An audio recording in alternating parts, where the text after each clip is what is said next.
is there any is there Mhm. any chance that I can get into that my desired domain, things like that, or will it be like only testing and development they'll be putting me?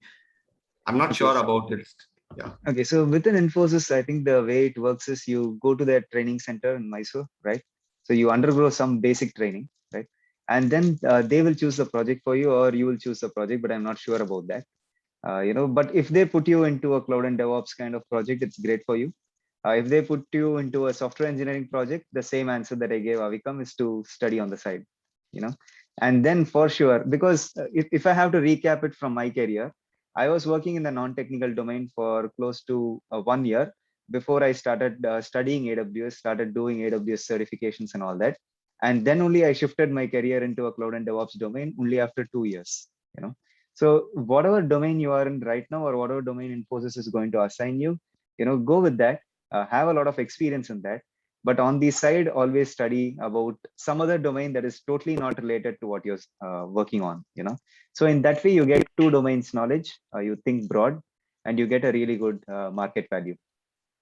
Okay, sir. And a few more questions. So, in terms of software, I find that companies are asking too much of competitive programming and data structures and not related to something that is related to projects which is made by their own. So, if I'm being placed as a software developer or software engineer, should I concentrate more on the data structures and that kind of part, or in source control, version controls, things like that, this related to software? Should I concentrate on which more? So I don't have a clear idea about what my job role Okay. will be or whatsoever. Okay. I'll tell you how the 80% of companies work in the product domain, right? So in terms of software development, most of the companies work with one programming language, or two or three other programming languages. Maximum, it's going to be Java, .NET, Python, Go, either one of these, and Ruby or Rust in terms of a little bit more of scripting and so on. So let's say, for example, that Infosys puts you onto a .NET or Java project, right? So any software engineering kind of field expects you to understand a programming language in depth, including the data structures that is supported by that programming language, and asks you to create three-tier architecture applications or microservices. So each and every independent application, business logic will be a separate service. So in that way, you need to understand as to how, for example, the Java track, you need to understand how Java works, like core Java, in terms of Java 8 or Java 11 in terms of the solid stable version. And then it expects you to understand how to create web-based applications in terms of using J2EE like JSP and servlets for basics. And then the world has already moved towards Spring Framework. So it expects you to also understand how Spring Framework works, and then comes Spring Boot and Spring Cloud as microservices and so on. So if you take the Java track, this is something that you need to concentrate on if you're a software engineer, right? But even if it's the .NET track or the Python track, something similar is going to happen. But at the end of the day, you're going to write REST APIs. With Python, you will write Flask REST APIs. With .NET, you will do ASP.NET MVC and so on. So this is how most of the companies work. So which means you need to understand how data structures and all that works in that programming language, right? And then comes the cloud and DevOps aspect of it. So when a person calls himself as a full stack developer, that person not only works on just the backend or the database or the front end, that person should also work on deploying that to the cloud with best practices and so on. That's when the market value increases like anything. So development plus cloud plus DevOps is something where your market value will shoot through the roof. So Tarun, if Infosys puts you as a software engineer, you need to concentrate more on programming languages. But on this side, you can always concentrate on cloud and DevOps. So in that way, you can be a mix of development plus cloud and DevOps, where your market value will be really high. I hope that Sure. answers your question. Thank you, sir. And one more question, sir. Yeah. So, like, for how many years should I retain in that job role of software engineering before I move into cloud or DevOps? Like, is there any ideal years? Like, is it 2 to 3 years, or should I wait even more after that? It depends on your preparedness, is what I would say. Okay. So if suppose within 2 years, you are able to learn a lot of development, like let's say 10 hours a day or 12 hours a day, you are able to learn a lot of development. You are implementing all of your coding best practices.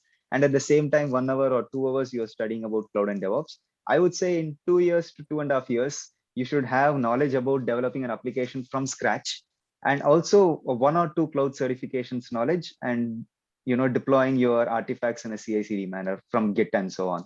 So in that way, I would suggest close to 2.5 years, but depends upon your preparedness. I am taking into account every single day 10 hours to 12 hours of productivity, with which I'm saying 2 years. But yeah, it depends. And even certain organizations give designations as software engineer, but still makes them work on the cloud and DevOps domain. That also happens. Actually, Thank you, this is sir. Vignesh. Sorry to interrupt. Yeah. No. So I work for Infosys. Yeah.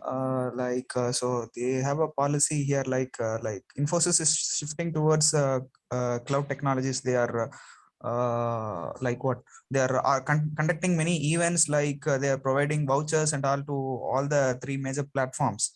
Yeah. So the thumb rule here is whatever technology we may be working, he or she should complete 18 months in that project. Okay. So he can utilize that time to build his knowledge, and then he can get into DevOps and cloud or whatever. Okay. Tarun, I think that answers your question. Yeah. Thank you, Mr. Vignesh. Thank you. Yeah. Thank you, sir. Thank you. Next person. Yeah, I have a question, actually, like, Yes, Vic. so even I'm just starting into this cloud journey. Like I was just preparing for Amazon Cloud Practitioner exam. Like I was little confused, like which one will have more value, solution architect path or this DevOps path. Actually, I was just curious to know. Okay, that's a good one. So when I talk to people right now, like in the year of 2021, the suggestions that I've been giving them is to start off with the foundationals, right? So even though the foundations does not give you much of a market value, it gives you the basics, right? So I would ask everyone to start with Cloud Practitioner, SAA, and then Developer Associate, and then go for any one of the professionals like SA Pro or DevOps Pro and so on. So both of them give you a really good market value. Whether you are an SA Pro or whether you go via the DevOps track, both give a really good market value. But then the basics is Cloud Practitioner, SA, and DA. When it comes to the Azure side, it is AZ900, the foundationals, and then AZ104, the infra, the Azure administrator, and then AZ400, which is the DevOps track. Okay, so 6 certifications, takes 8 months in terms of proper practical knowledge and implementation. And you will get really good market value when you are both an AWS and Azure person.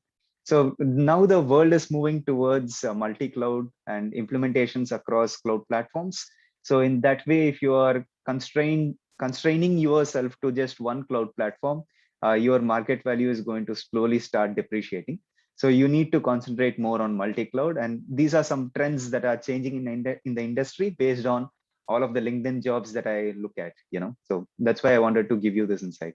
So Vignesh, what you have to do is Cloud Practitioner, SAA, DA, and then go for any one of the AWS Pro exams. And similarly on Azure, AZ900, 104, Azure DevOps, and then the solutions architect expert and so on. Make sense? Yeah, actually, thank you. Perfect. I think we have a question in the chat box from Kavita. Thanks, Kavita, for this. So I have almost 5 years of experience in cloud and DevOps. I have been working in the same organization for 5 years. I'm looking for a change. I have completed my graduation in the year 2013. I have 3.9 years of career gap. Okay. When I'm applying for a change, I see in the portal, most companies don't want to hire career gap. Will other companies consider my initial career gap? Can you clear my doubt? Okay, that's a good one. So this happens sometimes, where some of the companies don't, take in people who have a career gap of even 1 year or 2 years, or even right after graduation, they went on to do something else creative, but then they wanted to enter the IT field. For this, what I would suggest, Kavita, is for you to take 6 months to 8 months to study a lot, to implement a lot, to do 1 or 2 certifications, and then apply based on that. And I'm pretty sure that some of the companies that you applied for, don't apply for them again. Apply for the companies that you haven't applied for. There are so many out there, so many startups, so many companies where you can start from scratch, build your profile, and then 2 years down the line also move into some other organization where you'll do really well. So what I would suggest is take 6 months off, sit and study so that you bridge that career gap with the studies that you have done, and then go ahead and start applying again. Because your time has to come, Kavita. So if your time has to come, you have to put in a lot of effort at the starting and do something for 6 months or 8 months, do one or two certifications in the cloud and DevOps domain if you want to, and then go ahead and start applying for companies. And I'm pretty sure that you'll get really good knowledge, and you'll get a really good offer. There are so many companies out there, but you have to keep applying for 10 companies every single day.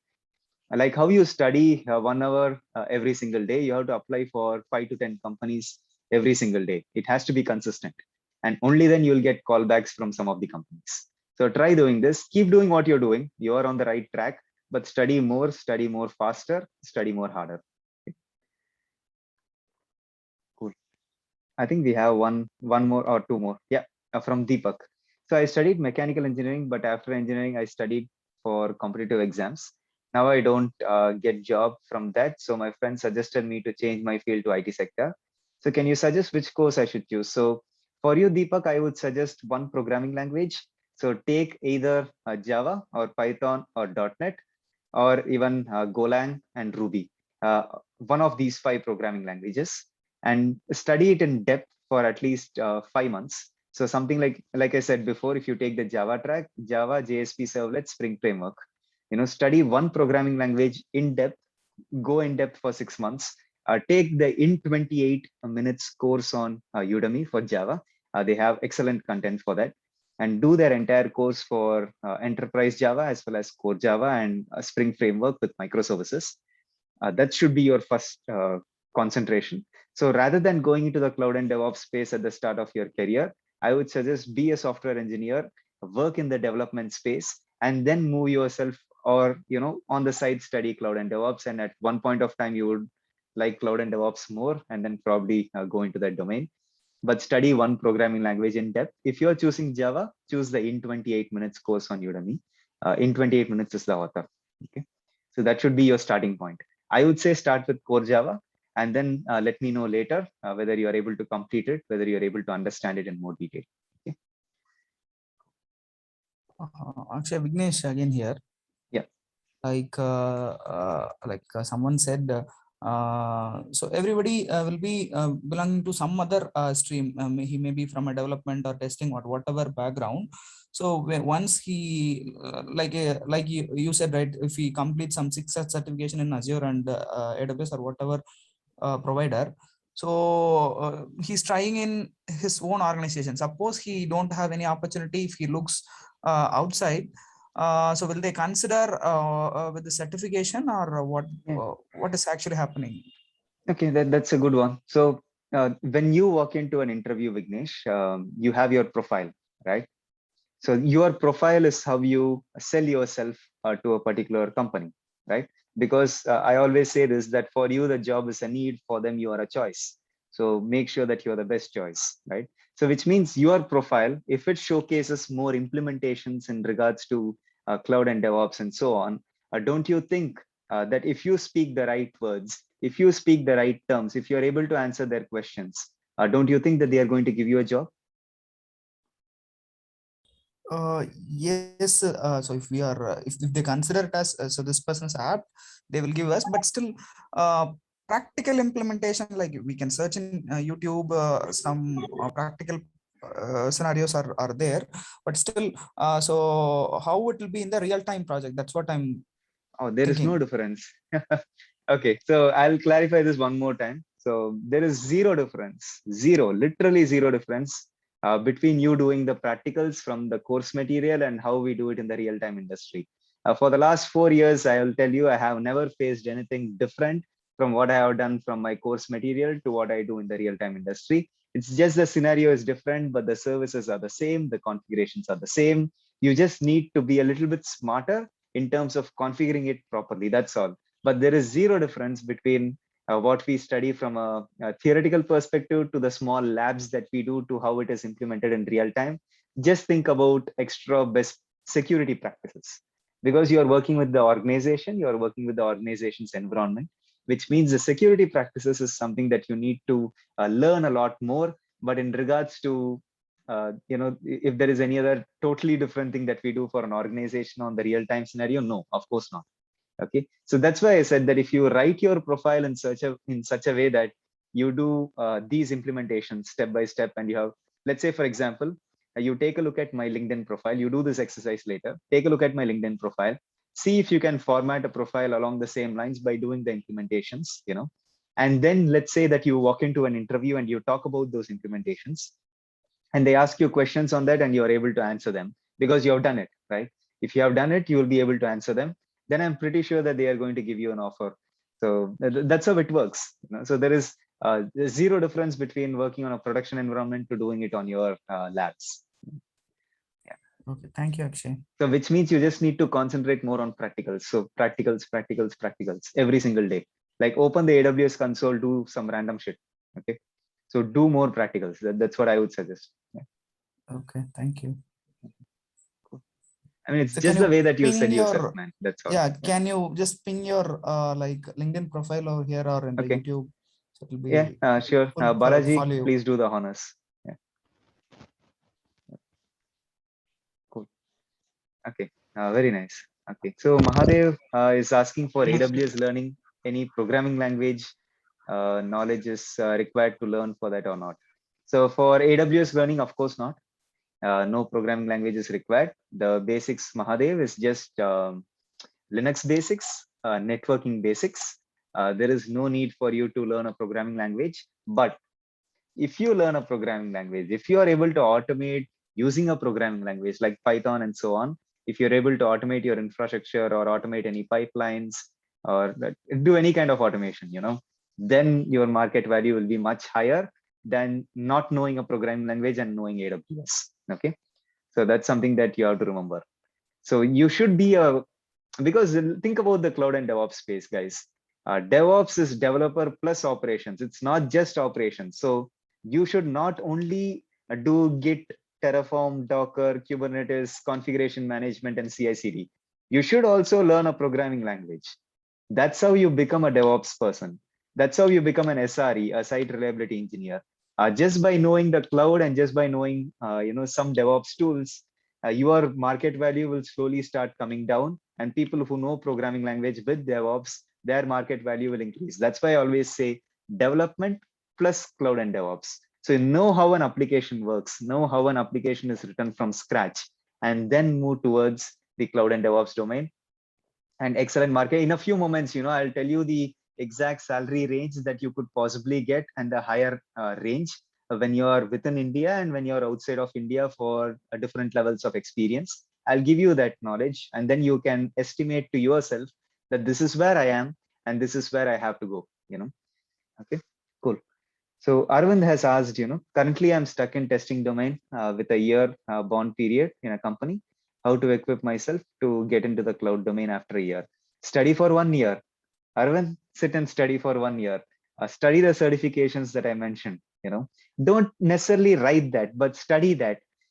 Go ahead and implement a lot, and then put it in your profile that you have implemented this. I know for sure the motivation is less.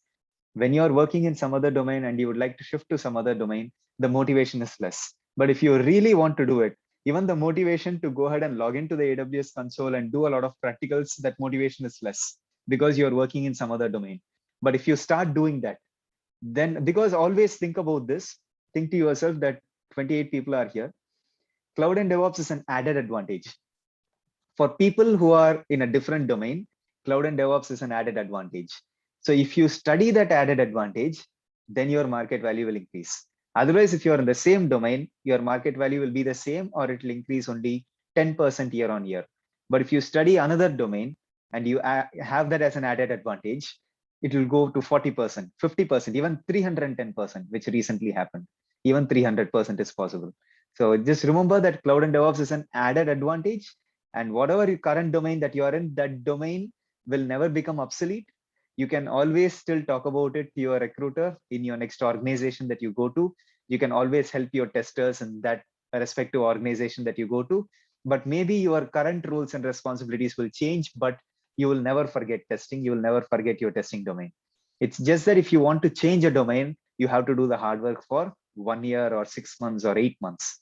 There are some success stories that we had over the years. So we had Ganesh, who was Suresh's friend, who was able to change from a different domain, from I believe from IPO background to a cloud and DevOps domain within a matter of 6 months, but proper studies for 6 months, he was able to do that. So since we have these success stories, since people have done it, why not you? Just think about it. Okay? So Loganathan is asking which one is better for moving towards DevOps or OpenShift. I don't understand. If you can unmute yourself, please do unmute yourself and ask the question. Loganathan, if you're still there, please do unmute yourself and ask your question. Yeah.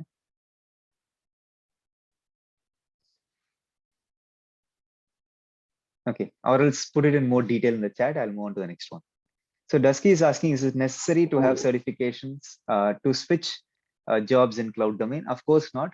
You really don't need a certification in terms of switching your jobs to the cloud domain. But the way the industry works, the way the recruiters work, the way most of the organizations work, I'm talking about Accenture, Infosys, Wipro, TCS, Cognizant, the big fives who hire a lot of people.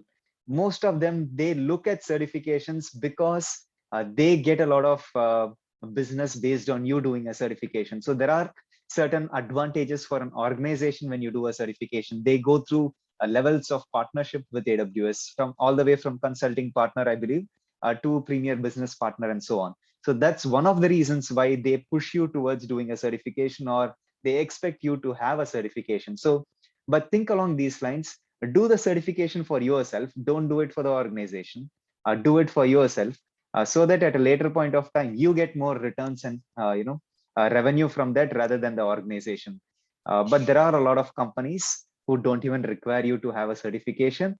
Apply for those companies at the starting of your career, or even 2 years or 3 years, or even at 6 years or 7 years. At the starting of your career, go into organizations that give you freedom, that has a flat hierarchy. There are startups rather than big organizations where you are constrained towards working probably with only one set of services and you don't have much motivation in your team. So go to startups where you can do a lot. So Dusky, you really don't need a certification, but it's good if you have one, because that's how the industry works. And like I said, for you, the job is a need. So you need to do all the things that you need for a job. That's totally up to you. I'll leave it to you, but you can sit and study. So Yogeshwar, okay, I think one person has unmuted. Sam? Yeah. Yes, Hi, Excel. hey. Thanks for this Q&A section. Yeah. Sure. Actually, currently I'm working as a automation testing engineer. I plan to switch my career in DevOps and cloud. I already have started my learning, but some of my to switch your career in OpenShift. I don't know whether I have to switch on this DevOps. I have already started learning, but some of them are suggesting to change their career in OpenShift because future is going to be an OpenShift administrator.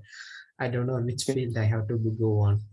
Okay, I'll tell you this, Sam, Yeah, I'm that still confused in OpenShift that. is OpenShift comes under DevOps. So if you are continuing to study DevOps, you can study OpenShift as one of the flavors of K8s, right? So OpenShift is built upon K8s. So whenever you have a really good understanding of Kubernetes, then you can study OpenShift because it will make your life easy.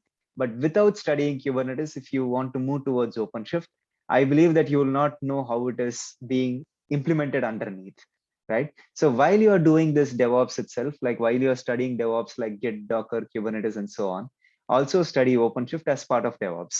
So it's not like there is a separate domain or a designation for OpenShift. Some organizations do give that because they are very big organizations and they would like isolation and all that.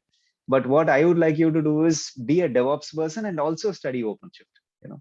So in that way, you can get to know, okay, so if Kubernetes works this way, there is a platform over Kubernetes where OpenShift works this way, you know. So that would be really good. So do that, like study DevOps and then continue to study OpenShift. Okay. Yeah, fine. And one more thing, actually, I have been selected in some of the key Capgemini also. They are asking experience. How much of experience in DevOps they are asking, but I didn't have experience in DevOps. I'm having Okay. 2 years of experience in automation testing engineer Mhm. only. I don't know how to proceed this.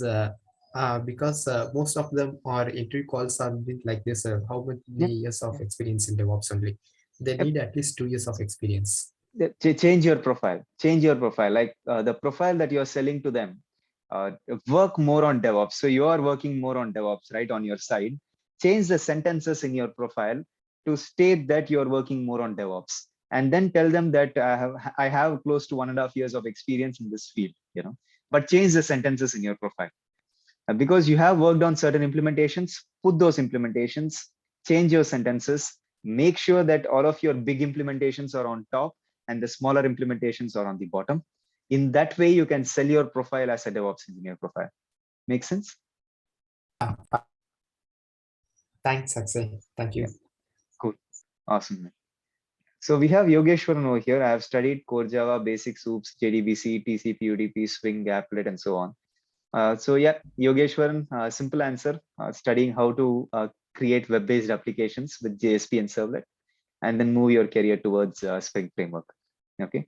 So in that, I think that will be the completion for you in terms of your Java track. Okay, cool. We will take one question from the person who was unmuted, Venkat. Hey, Venkat. Uh, hi, sir. How are you? Yeah, I'm doing good. Yes, sir. Sir, I'm working as a SEO analyst. Mhm. Choose career as a AWS, but I can't. Uh, but my interest is to work as a fresher in AWS. Is it possible? But I don't have so much idea in AWS. Yeah, yes, Venkat. So I mean, I'll repeat this one more time. You just have to sit and study, Venkat. So Okay. do the certifications content. Do Sure. AWS Cloud Practitioner. Okay, you know what? Okay. I'll set a goal for you. In 1 month, do AWS Cloud Practitioner and revert back to me, telling me Okay. that Okay. you have Okay. finished it. Okay. So Okay. do that Sure. first. Okay. Okay. Okay. Cool. Thank you. And what are the prerequisites Uh, to there learn is no AWS? prerequisite. I mean, it's optional. You don't have to mandatorily do it. If Okay. you know Okay. a little bit of Linux operating system, it's great.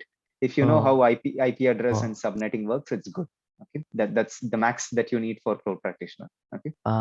I know some of the concepts in IP address and so on. Yeah. So Yeah, you when can when I directly get started. You can get started with Cloud Practitioner. Okay. okay. Should I need to learn any programming languages? Uh, no, not necessary for now. Just in 1 month, concentrate only on Cloud Practitioner, and then let's see how it goes. Okay. Okay. So Okay. Thank you. forget about programming for now. Okay. Okay. Okay, sir. Okay. Thank you. Thank you so much, sir. Cool, man. Cool. Awesome. Okay. Thank you, sir. So Gokul is asking, what's your suggestion for beginners to get into cloud tech? So like I said, Gokul, you need to be really good at one programming language because this is for freshers, right? So, or beginners. So one programming language, concentrate more on any one of the programming languages that I mentioned earlier, and then do the 6 certifications content.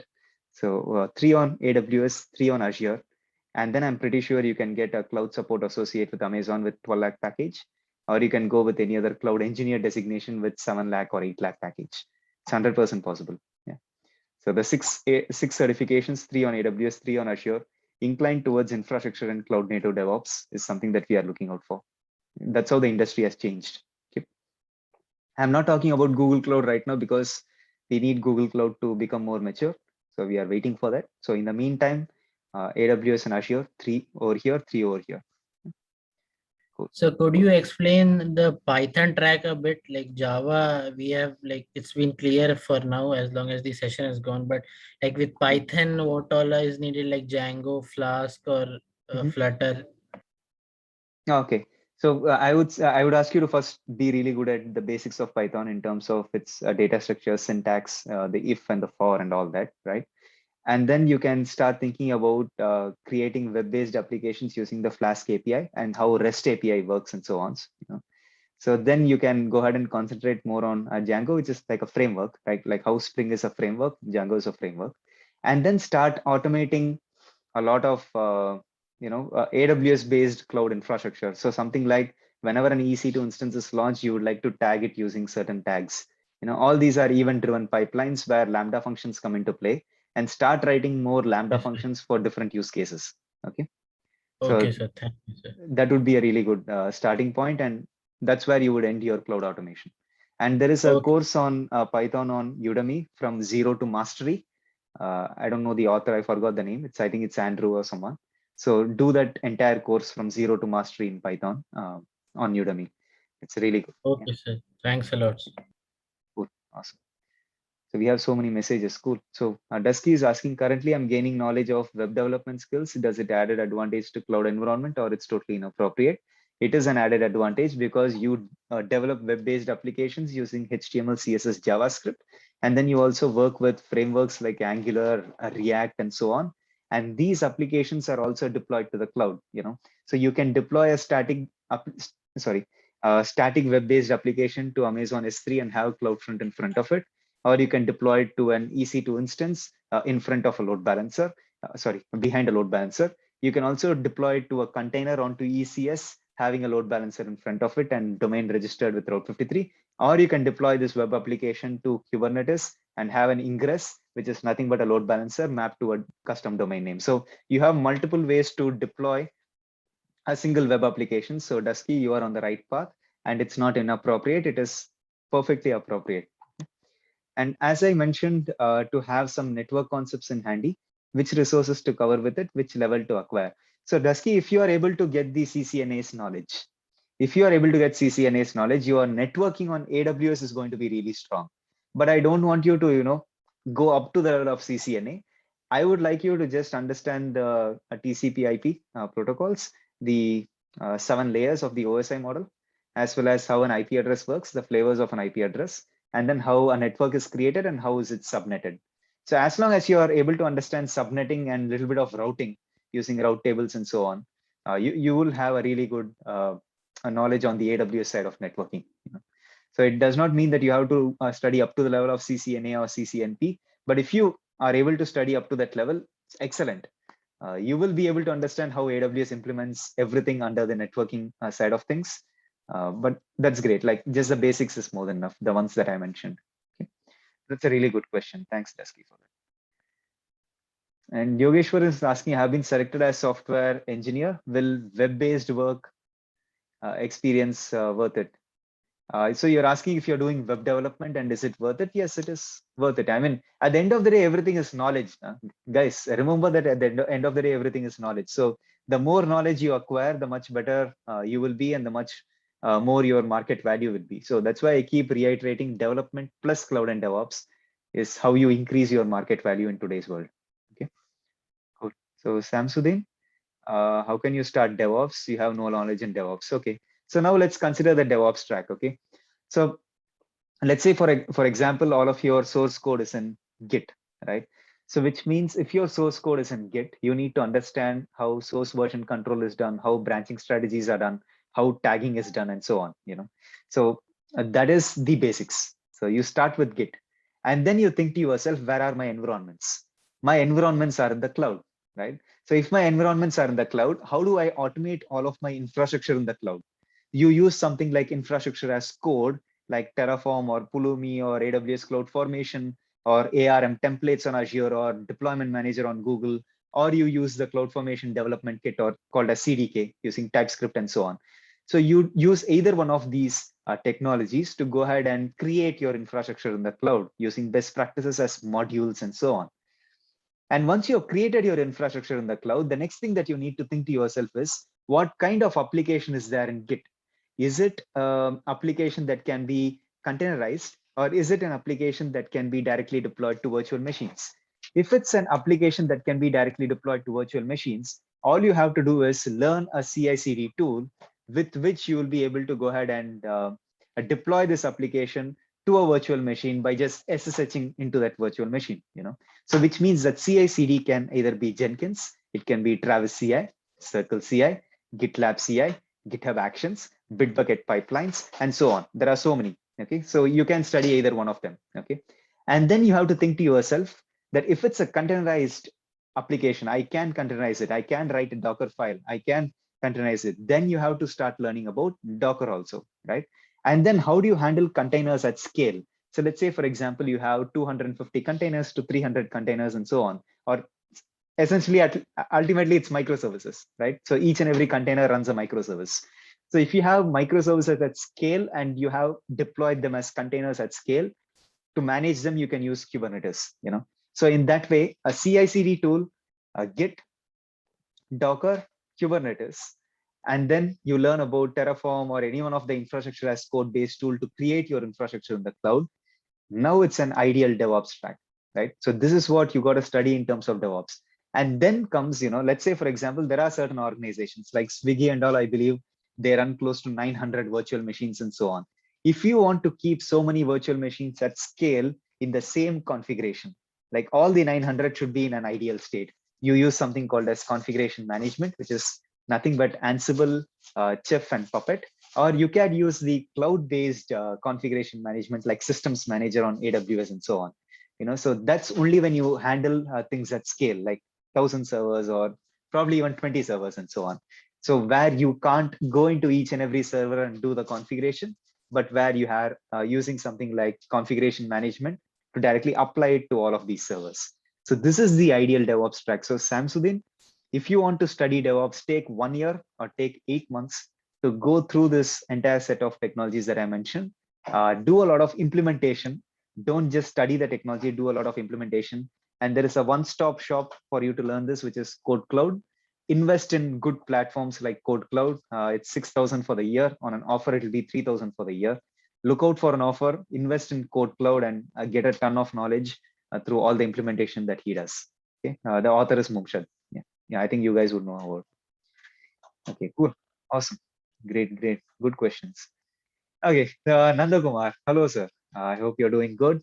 And mention the 6 certifications in particular. So it's AWS Cloud Practitioner, Solutions Architect Associate, Developer Associate on AWS, and you have Azure Fundamentals, Azure Administrator, and Azure DevOps is at 400 on Azure.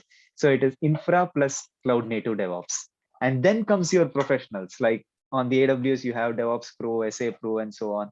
And then on the Azure side, you have Solutions Architect Expert. And then you also have Security Engineer Expert and so on, But the basic level, these 6 certifications that I mentioned would be great. Okay. Cool. Thanks, Akshay. Thank you. So Akshay, with these 6 certifications, so is it enough to switch to DevOps or cloud profile?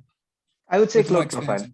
I would say cloud profile because most of the companies are still not yet moved towards using cloud native DevOps because there are a lot of limitations when you compare it to open source DevOps. So let's say, for example, Vignesh, that I use Jenkins on one side, which has a ton of features. And on the other side, I use AWS CodeSuite, which has limited features, So in that way, most of the companies expect people to know more about open source DevOps compared to cloud native DevOps. Okay. So I would suggest having these 6 certifications, you can apply for cloud related roles. But if there is a profile, look at every LinkedIn profile, job profile, look at the roles and responsibilities.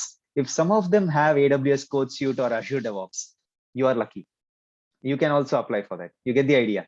So it's more about building your profile, mapping it with the jobs, roles, and responsibilities. So that's why I always suggest everyone to sit for half an hour on LinkedIn, getting to know about all the different roles and responsibilities for each and every profile, then going ahead and studying and making your profile shine alongside that. So that's how you grow, because the industry keeps changing. How do you find out that the industry changes? You find out that by looking at the roles and responsibilities in all of the profiles. Okay, cool, awesome. So Mahadev is asking, it is possible to learn AWS by YouTube channel and get certificate by Amazon or free slides? I would suggest, Mahadev, go for Stefan Marek's course directly on Udemy, spend 300 or 400 on it, and then study that, and then invest in practice tests on Wizlabs, BrainCert, Tutorials Dojo, and then go ahead and write your exam. So until and unless you invest money and time in yourself, you will not grow. So you have to invest money in yourself, which means you have to invest in proper courses. So Stefan Marek for AWS, Alan Rodriguez for Azure, and then go ahead and invest in practice tests, and then go ahead and write your certification exam. Until and unless you score 90% and above in your practice test, don't write your exam. That's my only advice. Can you please ping the author names so that we can take a snapshot or something? Yep, Balaji, go ahead and do that, man. For AWS, what is it? For Azure, what is it? And then the practice test platforms. Yeah. Cool. Awesome. So Dusky is asking, kindly share the track for beginner to dive into cloud at the community channel. Okay. So I'll ping SK. So SK is still here, right? So if SK is still here, yeah. So SK, you can go ahead and ping it in the Telegram channel. SK. Okay. Cool. Nandakumar, the recording will go directly to Tamil Cloud channel. You will be able to see it over there for sure. So Naveen, yeah, his background is from science, and I don't have any coding knowledge. Working in support project in MNC. Can I learn AWS without coding knowledge? Yes. So I have already answered that. You can learn it without coding knowledge. So for Naveen, for people who are in this group who are starting off from scratch, spend 1 hour every day for doing one AWS certification, which is Cloud Practitioner, and it will take only 1 month. I'll give you guys 1 month for people who are starting as beginners. I'll give you guys 1 month. I want to see how many of you are dedicated towards the cause. How many of you reach out back to me on WhatsApp or on LinkedIn, and tell me that, you have completed the Cloud Practitioner exam material. I want to see how many of you do that. So for all of the beginners over here, take it as a goal. 1 month, I'll give you time to complete Cloud Practitioner from Stefan Marek. Let me know once you have completed that in 1 month. Okay, cool. So Yogeshwaran, could you tell me about yourself and company name, role, and LPA? Yogeshwaran, I've already told about my career in my Tamil Cloud channel. Sorry, not in my Tamil Cloud channel. It's in SK's Tamil Cloud channel. There is a video called as Akshay's Story. Go ahead and watch that. You'll get all of the details about it. Okay. So Samsudin, yeah, we are actually starting a DevOps batch on October 25th, but it's going to have only Linux basics, Docker primer, and then CKAD's entire content, and then Helm and one project using Argo CD as GitOps. So that's going to be the syllabus. It's part of Network Geek. It's a training center that I'm associated with. So reach out to me later. I'll give you the details in regards to that. Okay. Cool. Thanks, Balaji, for putting that message. Okay, cool. So Naveen, sure. Yeah, go ahead and try to do it within 1 month's time. Let's see how it goes. Cool. That's great, man. I think I finished all of the chat message questions. So anyone who wants to, okay. So anyways, my WhatsApp number. Yep. Oops, sorry. I'll send it to everyone.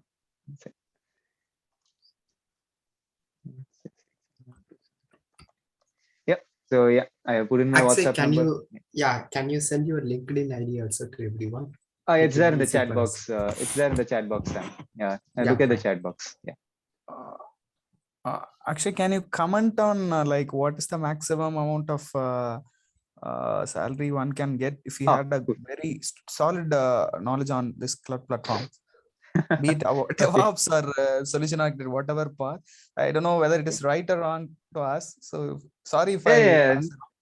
No, that's really, I'm always transparent, so you can always ask these salary based questions to me. So in regards to, let's consider India first, and then let's consider abroad. Okay. So within India, let's say that you're joining as a fresher, right?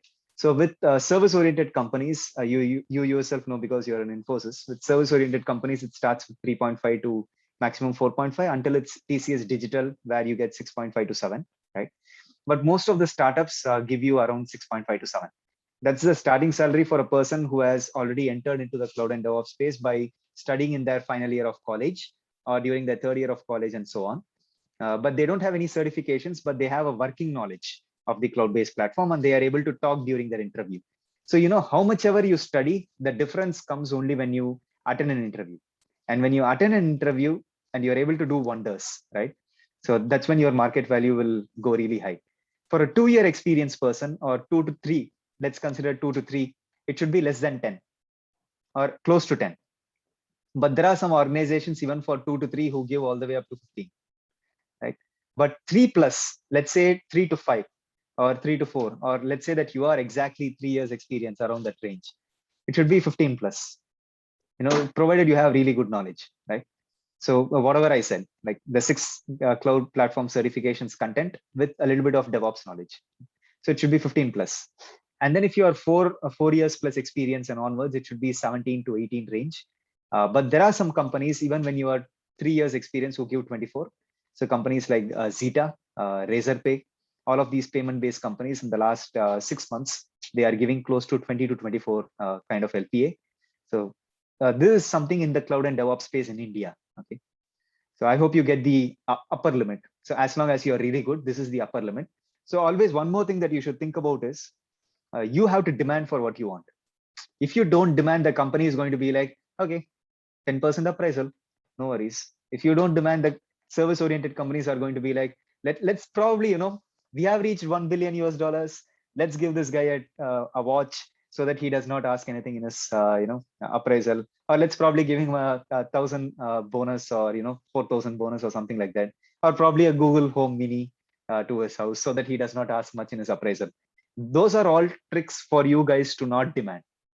So one thing that you have to remember to yourself is whatever the company gives you during the entire year, you still have to demand when it comes to your appraisal, because you have done your hard work. If you have not done your hard work, then that's totally up to you if you want to demand or not. But if you have done the hard work, if you feel to yourself that you require more, that you are eligible for more, or that your market worth is more, you have to demand. This is the culture outside of India. We demand over here. Within India, we are like, oh man, I'm a crucial person in the project. I don't want to go out of the organization. Let me extend 3 more months. You are the most stupid person on the planet. You have to move out of the organization when you want to. You should not stay within the organization. But before doing any kind of things like that, you should always go ahead and get a job offer outside, and then go ahead and do a handshake or whatever it may be called. So what I would do is I would go outside, get an offer for 2 times higher or 1.5 times higher, and then I would come and negotiate in my current organization. So if I'm getting 8 in my current organization, I would go out and get something for 16 or 17, and then I would come and negotiate with my current organization and see how much they can do. If they can't do much, I would go over there. I would write a pros and cons list before deciding which company I want to go to. You guys can also do that. You can do the pros and cons in regards to salary, benefits, work culture, startup or very big MNC, and so on. You have so many categories under which you can do a pros and cons list. Okay. So this is the situation within India. So you guys have to demand for what you want. If you don't demand, then you're not going to get it. But outside India, let's consider EMEA, which is the European side of things. The starting should be around, in Indian rupees, close to 60. But always remember the cost of living and all that is pretty high. But yes, close to 60 LPA. But if you're in the US side of things, it's easy 100,000 US dollars, right? 100,000 US dollars. And for Canada side of things, it's close to 80,000 to 85,000 Canadian dollars as the starting. And this is for a fresher. I'm not saying this is for an experienced person. This is for a fresher. Okay. And then in regards to the Australia side and so on, I'm not exactly sure, but it should be around the same as that of Canada and the European Union. So yeah, so that's pretty much the situation outside. This is for a fresher. But if you're an experienced person, like 3 years or 4 years and so on, it should be pretty high. Yeah. But in regards to cracking the interviews and so on, it takes a lot of effort. That's what I would say, because practical rounds are there.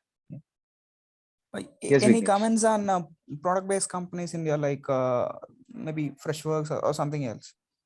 Oh yeah, I'm pretty sure that they give around the same range that I mentioned, the top tier range, right? So for product-based companies, it's always for 2 years experience, 10 plus.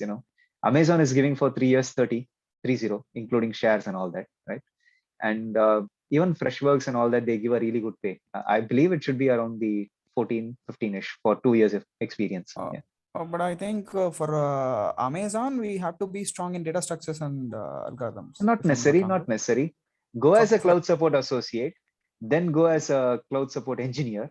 There are designations where you really don't need programming within Amazon. I have a close friend who's working there right now, but I mean, she was working in the Bangalore office as a cloud support associate, and then she, internal promotion to cloud support associate 2, and then she left for the US for doing MS. But she did not have data structures kind of knowledge and all that. She went with Linux and networking based knowledge. But yes, of course, because since you're a fresher, you go with OOPS based knowledge, right? So not necessarily data structures, not heavy on data No, structures. I have a little experience. Yeah. So that's why. So whatever I just see in the internet or something else, right? Like people are talking about, particularly these fan companies.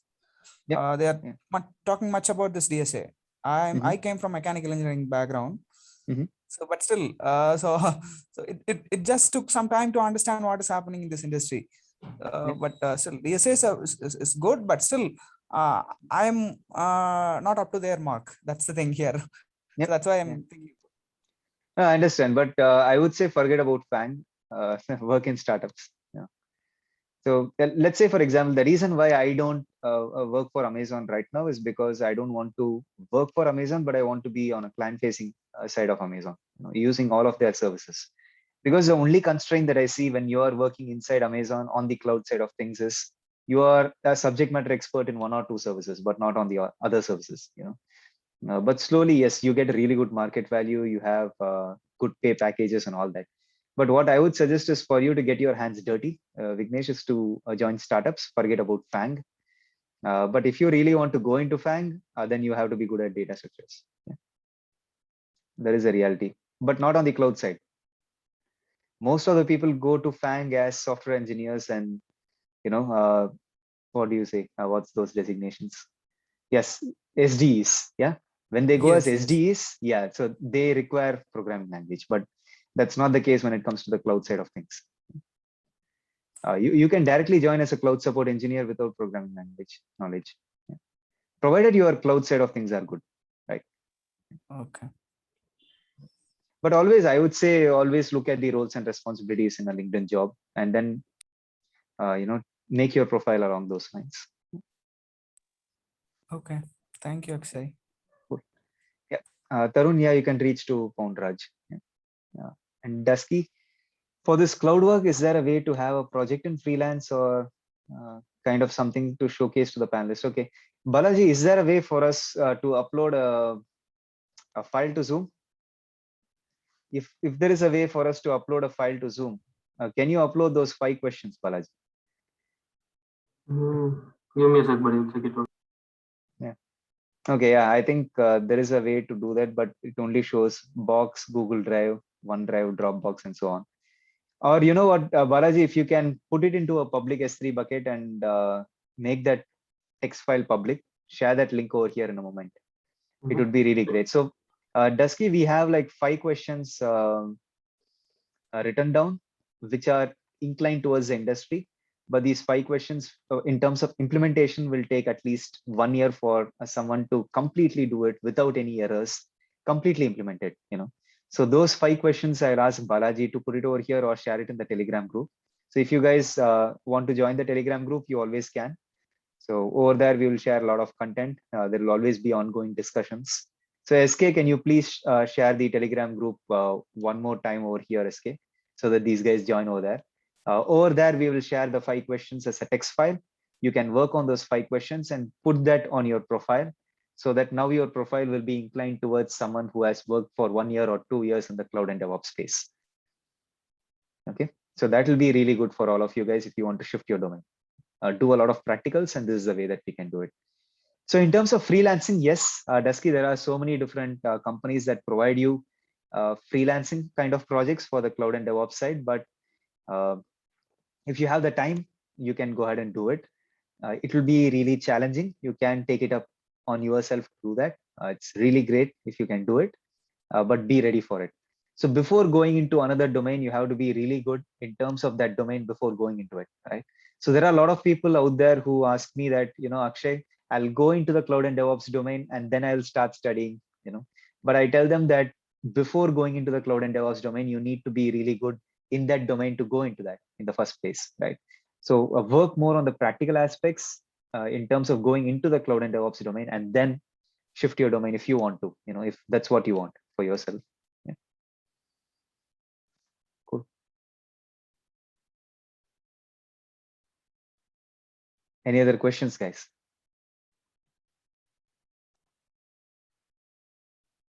By the way, Dusky, is Dusky your real name, or what's your real name?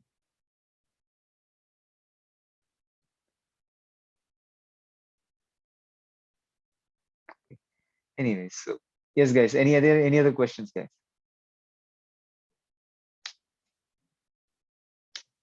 I wanted to do this for 1 hour, so you still got some more time.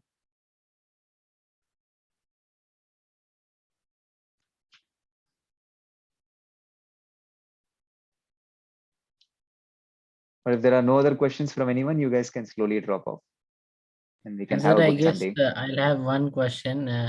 Yeah. Of course, this is like termed to be the future and like has a great demand. Even in news article, it shows that there will be about 5 million plus jobs in about 2025 and all. But still, like going to this field, because like most of them only advise you to, like, as everyone says, study data structures and like learn a bit of development and only apply to these companies, because like even for placements about 90% companies come only for those roles. But Yep. luckily for me, I got a cloud role. I don't know how, but like it came. So that's what I wanted to know. Like of course, even you cannot predict the future, but like what you would be seeing around your work environment area, what should be like, what would be the progress? Has it come to be here for of like some amount of years, or like that? I guess you are understanding what I mean to ask. Yep. Yeah. Sure. So what I would say is, for the next 5 years, right, the space of cloud and DevOps is huge. The reason is because every cloud platform encapsulates the entire SDLC process, right? And also allows you to work on data related stuff. So in that way, the future of cloud and DevOps is great. You can do DevOps for data. You can do DevOps for machine learning based applications. You can do DevOps for normal web facing applications for microservices. So cloud and DevOps is something that's going to be huge in the next few years. And specifically, you will see more companies migrate towards Kubernetes or containerized based environments. More companies will start migrating their on-premise infrastructure to the cloud using migration services, Cloud Endure or server migration service or database migration service, and so on. And this will only increase. This will not decrease. You will see more domains like financial domains or banking domains or any other domains also move towards the cloud and DevOps space. So in that way, we would require more cloud and DevOps engineers. I mean, who knew in the year 2009, in the year 2010, SAP was an amazing domain. IBM Yes. WebSphere, or in terms of middleware products, were amazing. A lot of people who studied that at that point of time are in different parts of the world right now. Yeah. Studying cloud and DevOps right now, we will be in different parts of the world in another 2 more years. Yeah, right. Because the market value is really high, So Yes. it depends on the trend. So we have to go with the trend. So yes, like you said, we need close to 5 million DevOps engineers or cloud engineers by the year 2025. There is 330% increase in the space of cloud and DevOps this year. Next year, it will only increase more, which means the more and more the demand increases, the more and more the salary package will also increase. But you have to demand to get that salary package. That's the catch. Okay. Yes, So we sir. have to demand. Yeah. Yes, Okay. you're right. Thank you, sir. Nice. Okay. So Arunachalam has asked, is it worth to learn Kubernetes? Okay. Arunachalam, because I learned Kubernetes, I'm in this position in my life right now. So please do learn Kubernetes. But before learning Kubernetes, do understand this, guys. Very, very important. You got to cover the prerequisite. You got to cover the basics. Whenever you're studying Linux, study namespaces and control groups in Linux.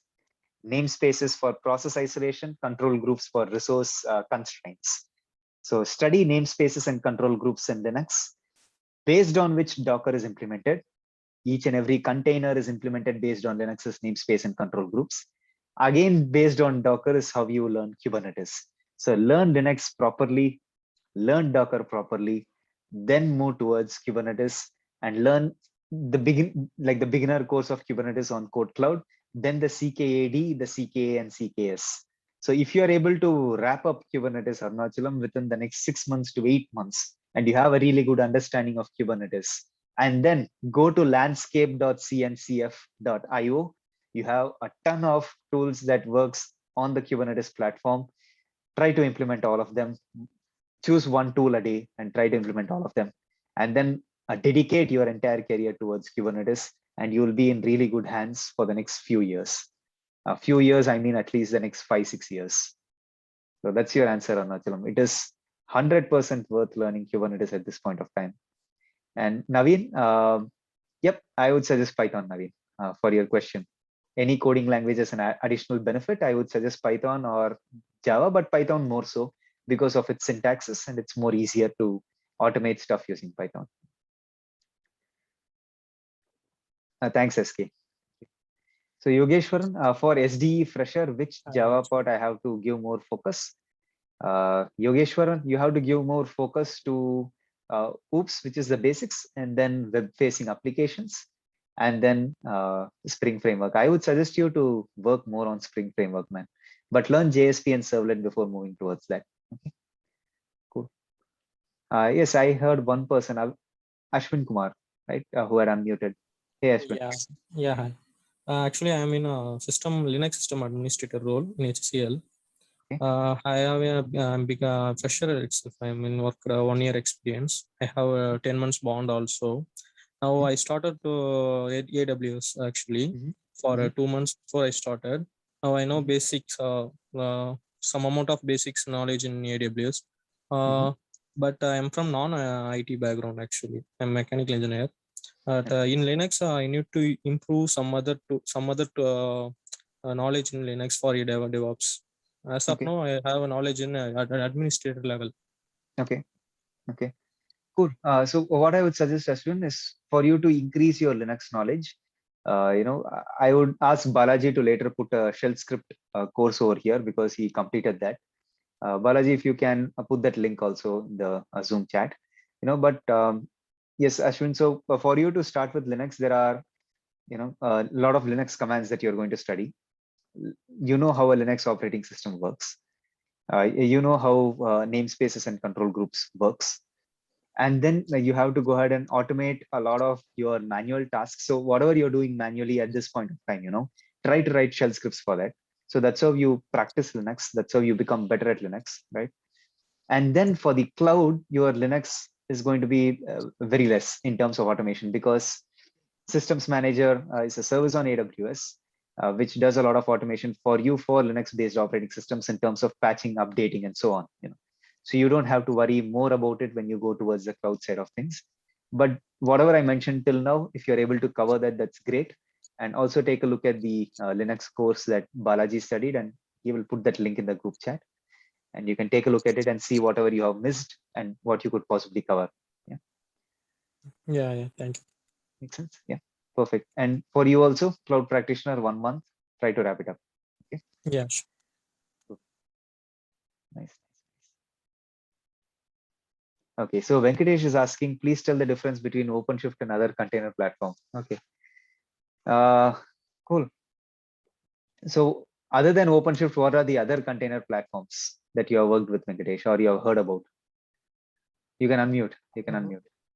Yeah. No, I have heard about only Docker, and okay. I have only practiced in only Docker. I don't know about OpenShift, but a lot of company are recruiting, are searching OpenShift only, asking OpenShift. Okay, cool.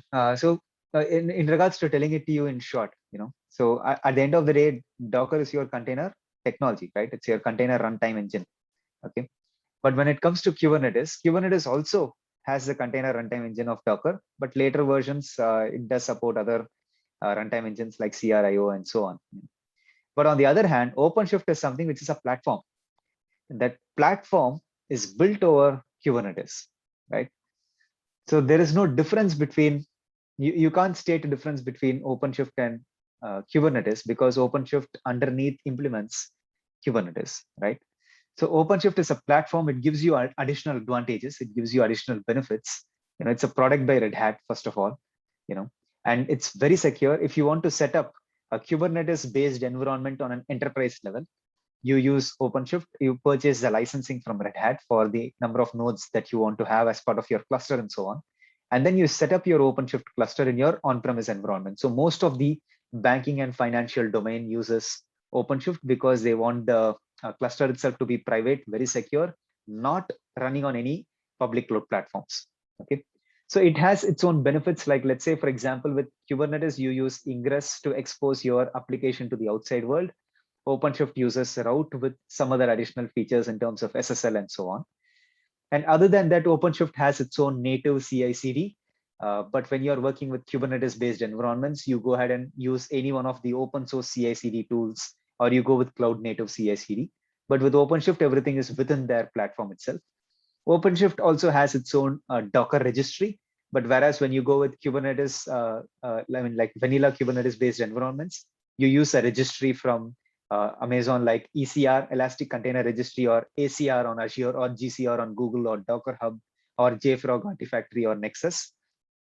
But when it comes to OpenShift, like I said, they have their own, trusted registry. And other than that, they have their own image scanning and all of that. But when it comes to Kubernetes-based environment, all of the cloud-based registries have their own image scanning.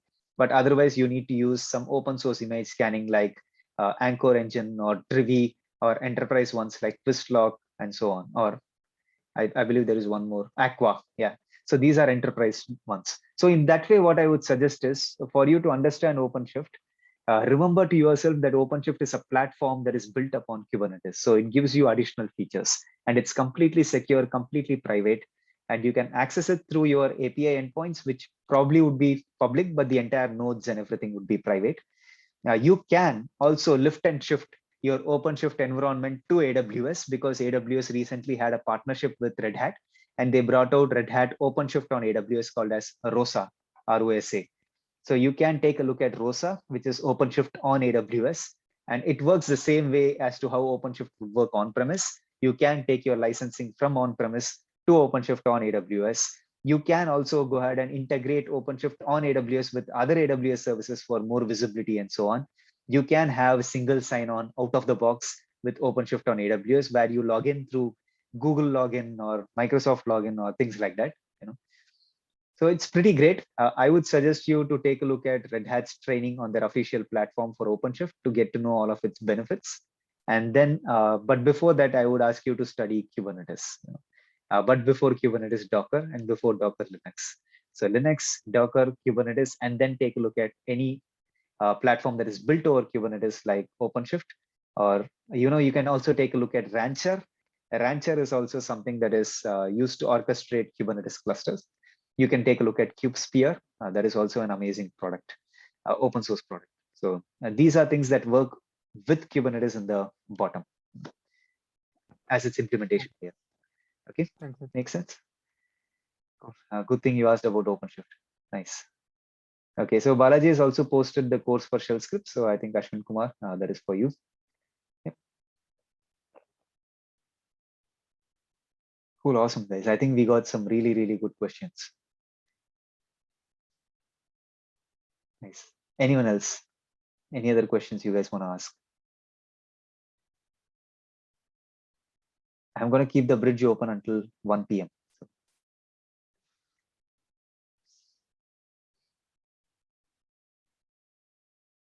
So it may be a little bit overwhelming when you see that, there are so many things that you have to study and all of that. So what I would suggest is take one technology, complete it, do the what, why, and how aspects of it, and then move on to the next one. So learning is always continuous. You can't learn for 3 weeks and then take rest for 3 more weeks, or watch Netflix for 3 weeks. So you got to continue your learning. So which means it has to happen every day. Even if it's 5 minutes, it's great. Even if it's 2 minutes, it's awesome. But that 2 minutes, you have to learn something. Cool. Okay, Arunachalam is asking one more question. I think I will let Balaji answer this question because he has recently given a talk on service mesh and Istio. So Balaji, Arunachalam is asking, talk about service mesh and Istio. Is it important? Okay, so it seems Balaji has background noise. So, okay, he's traveling. So I'll go with this question. So yes, in regards to service mesh, so when you have a Kubernetes cluster, let's say that you would like some additional features, like you would like to go ahead and configure SSL for all of your microservices, which is called as mutual TLS. If you want to do that in your code, it takes a lot of effort. It takes a lot of lines of code in terms of implementing these features. Let's say that you want to have different routing protocols. Let's say that you want to do a traffic shifting. In terms of having all of this logic built into your Kubernetes cluster or into your application's code, man, it takes a lot of effort, takes a lot of code. So that's the reason why service mesh came into play. And service mesh, an example of it is Istio, and it is implemented with the one core component called as Envoy. And Envoy is a proxy. It sits as a sidecar container for all of your microservices. So which means if your application is running as a pod, inside that pod, you will have your application container running as well as a sidecar container running. And that sidecar container would be this Envoy proxy. And then it would allow you to go ahead and do a lot of different benefits that you would possibly spend a lot of time doing it in your code. It will be given out of the box for you. So something like traffic shifting, mutual TLS, different types of deployments like canary deployments, and so on. And even, restricting traffic that would come in from the outside world and restricting traffic that would go to the outside world. So using ingress and egress gateways and so on. So Istio is a service mesh that provides you all of these benefits, and it is installed onto your Kubernetes cluster. But the best thing about a service mesh is, even if it's taken out of your Kubernetes cluster, your services will still work the way they work. But if you want additional benefits that the service mesh gives you, and you don't want to spend the time coding the logic into your application's code itself, you can use Istio, you can use AWS App Mesh, you can use Kong Service Mesh by Kong provider, KONG. So you have so many different service mesh, which also gives you distributed tracing, a lot of visibility. It gives you, Istio gives you a very nice dashboard called Kiali, with which you can do the traffic shifting and so on. So service mesh is very, very important in today's world. It gives you a lot of benefits, but always remember to yourself that when you take it out of your Kubernetes cluster, your cluster still works the same way, because this is like an added benefit. Istio or service mesh is like an added benefit to your Kubernetes cluster. So like I said, instead of coding all of the business logic, whatever Istio gives you, you use Istio to give you those benefits. And it's very important. So to study Istio, you need to have a Kubernetes cluster in place that would allow you to understand all of the concepts of Istio. There is an amazing course for Istio on Udemy. Do take a look at it. Yeah. I hope that answers your question, Arunachal. Thank you for asking that. Yeah. Okay, so Samsudin, any knowledge about cybersecurity? Samsudin, you know what? I would ask you to talk to this specific organization called Network Geek. Their website is networkgeek.in. They have cybersecurity related courses. You can just casually talk to a person. You don't need to enroll into a course and all that, but you can casually talk to the person or to the instructor to get some really good insights into cybersecurity. Okay. Cool. So Gokul is asking in what way we can make the resume unique. So most of the senior says machine learning, and what's your thought? Which will be a better choice, whether cloud or machine learning? What if, Gokul, I told you that even machine learning models are being deployed to the cloud? So you go ahead and develop your model, you give it your data set, the data set comes from S3. You develop your model using Jupyter notebooks and all of that, and then you deploy your model to services like SageMaker, and you host it out of SageMaker, or you just host it out of a container using a Flask API and so on. So, cloud and machine learning again integrates with each other.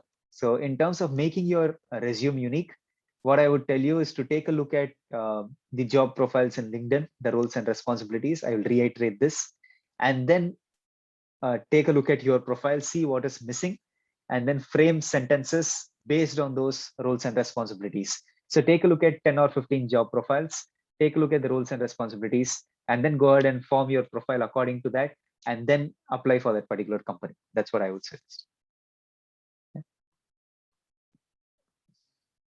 So Samsudin, tell about the 3-tier architecture and put a video in YouTube. Okay, so 3-tier architecture is nothing but, you have a database. It can be a relational or non-relational database. And then you have a middleware, which is either Java, .NET, or Python, or whatever it may be. And then you have a front end. This front end could be an Angular application, a Vue.js application, a React-based application. So your request goes through the front end to a REST API in your backend to the database where it does your CRUD operations: create, read, update, and delete. So this is how a 3-tier architecture usually looks like. And more details in regards to that, I'll let you know. But the best thing about this is you can deploy your database separately. You can deploy your backend services as individual microservices separately as containers. And your front end could also be deployed to S3 with CloudFront. So in that way, you have a loosely coupled architecture. You work with microservices so that even if one service goes down, you're still able to work with the other services. But when you compare this with monolith based architecture, everything is tightly coupled. If even your business logic in the middle has an exception from any one of your services, your entire application goes down.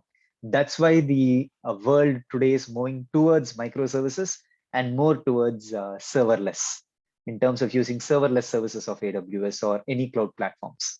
So serverless in the sense, it does not mean that there is no server that is running, but the server is being provisioned and taken care of or managed by the cloud provider. Something like Lambda, something like S3, something like DynamoDB. These are serverless services on AWS where the servers are managed by AWS, but you directly work with that particular service. Okay. That's where the world is moving. Cool. Again, another brilliant set of questions. Thanks a lot, guys, for this. But soon, don't worry, Samsudin, I'll try to put a video on 3-tier architecture like you asked.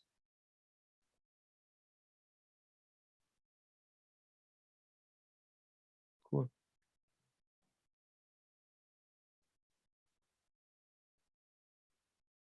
I think we are good. Guys, if you don't have any other questions, you can slowly drop off, and then I'll get to know that, I can close this.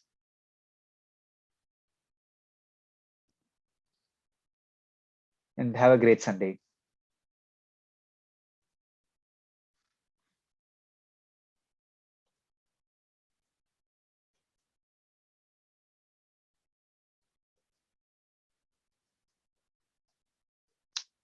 Anyone else?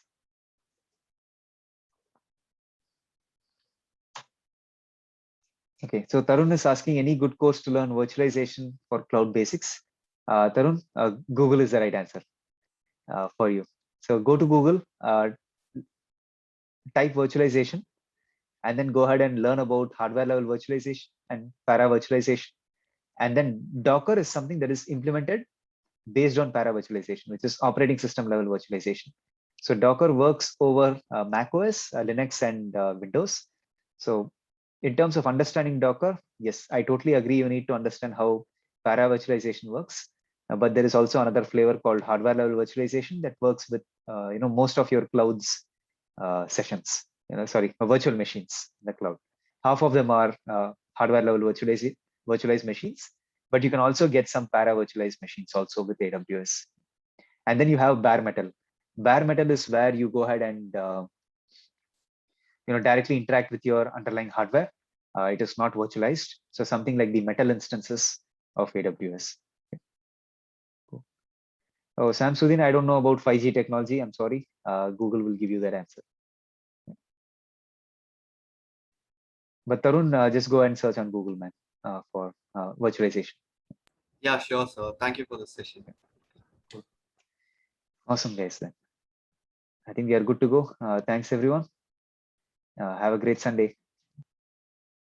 Thank you all. Bye-bye. Thank you.